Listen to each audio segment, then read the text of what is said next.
సాధారణంగా ఏమైనా పెద్ద పెద్ద స్పోర్ట్స్ అవుతున్నప్పుడు ఆ బహుమానం ఇచ్చే క్రమంలో పెద్ద పెద్ద మనుషులు పిలిపించి వారి చేతుల ద్వారా ఇస్తారు.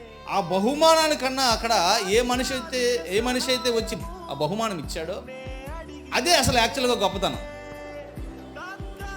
ఆ బహుమానం అక్కడ సైడ్ అయిపోద్ది. కానీ నాకు ఎవరు ఇచ్చారో తెలుసా? అబ్దుల్ కలాం గారు ఇచ్చారు బహుమానం.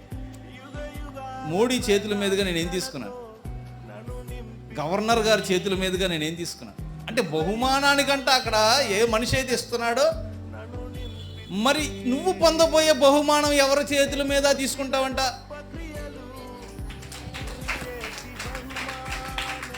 ఒకసారి ఊహించే సందర్భం, ఒకసారి ఇమాజిన్ చేసే సందర్భం.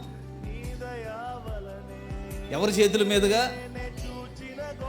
సృష్టికర్తని దేవుడి చేతుల మీద, దేవదూతల చేతుల మీద కాదంట. తండ్రి వచ్చి